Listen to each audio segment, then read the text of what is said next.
Сәлем достар, баршаңызға бүгін сіздерге өте дәмді, өте тойымды тағамдардың бірі болып келетін нан салма деп аталатын тағам дайындайтын боламыз. Бұл тағамды көбіне оңтүстік өңірде дайындайды. Ол үшін ең алдымен етімізді 4 бұрышты етіп турап алатын боламыз. Картобымызды, пиязымызды, сәбізімізді де осылай 4 бұрышты етіп турайтын боламыз.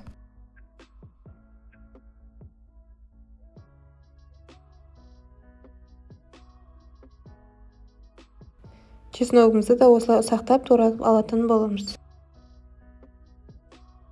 Қызып тұрған майымызға етімізді қып-қызыл етіп жақсылап қуырып аламыз. Үстіне пиязымыз бен сәбізімізді де салып, жақсылап қуыратын боламыз. Үстіне картобымыз бен томатымызды да салып, 1-2 минут уақыт бойына тағы да қуыратын боламыз. Үстіне суымызды құйып, бетін жауып қоямыз. Бірі қайнап шыққаннан кейін татымына қарай тұзымызды және басқа да дәмдеуіштерімізді қосатын боламыз. Енді баяу отта шамамен 30-40 минут уақыт бойына қайнататын боламыз. Ал енді қамырын жасайтын боламыз. Ол үшін жылы суымызға тұзымызды, ұнымызды және жұмыртқамызды қосып, араластырып, жұмсақ қамыр илейтін боламыз. Қамырымызды еуі қану үшін 15-20 минутқа қалдырамыз. Сосын жайып, қамырымызды осылай ұзынша етіп турап алатын боламыз.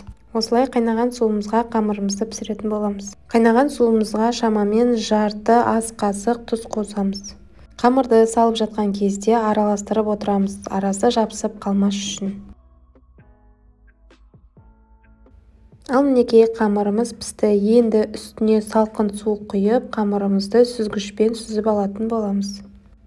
Егер де қамырларыңызды сүзіп алардан алдын салқын су құйсаңыздар, қамырларыңыздың арасы жабыспай, осылай әдемі болып түсетін болады. Қамырымыздың үстіне ең алдымен сорпамызды құйып, арасынан араластырып аламыз.